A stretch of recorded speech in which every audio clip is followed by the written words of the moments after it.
Hi friends, ఇక్కడ question చూస్తే ఒక యంత్రం ప్రతి సంవత్సరం 20% తగ్గుతూ ఉంటుంది అంటున్నాడు. 3 సంవత్సరాల తర్వాత దాని వాల్యూ 25,600 రూపాయలు అంటున్నాడు. అయితే మొదట్లో ఆ యంత్రం తాలూకా కాస్ట్ ఎంత అంటున్నాడు.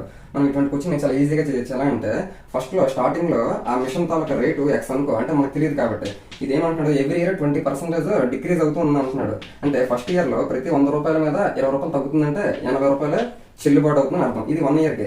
ఈ అమౌంట్ మీద పరంగా నెక్స్ట్ ఇయర్ కి ఇంకొక 20% తగ్గుతుంది కాబట్టి మళ్ళీ 80/100. ఇలాగ ఎన్ని సంవత్సరాలకి అంటున్నాడు, 3 ఇయర్స్ వరకు అంటున్నాడు. 3 ఇయర్స్ కి చేస్తే 80/100 అది ఎంత అంటున్నాడు. ఫైనల్ గా 3 ఇయర్స్ తర్వాత ఎంత అంటున్నాడు, 25,600 అంటున్నాడు. ఇప్పుడు సింప్లిఫికేషన్ చేద్దాం. 2 zeros 2 zeros, నెక్స్ట్ ఇక్కడ 1 0 ఇక్కడ 1 0. ఇంకేం మిగిలింది మనకి, ఇక్కడ 8 × 8 × 8 అంటే ఏమవుతుంది, 8 క్యూబ్ అంటే 512. That is equal to 256 into, నేను 256 విడ తీసుకున్నా. ఇక్కడ 2 zeros ఉన్నాయి, ఎక్కడి నుంచి అటు వెళ్తే 3 zeros, టోటల్ గా 5 zeros ఉన్నాయి.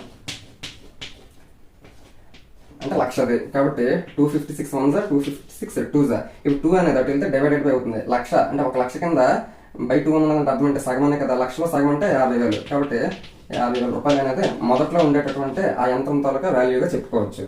Thank you.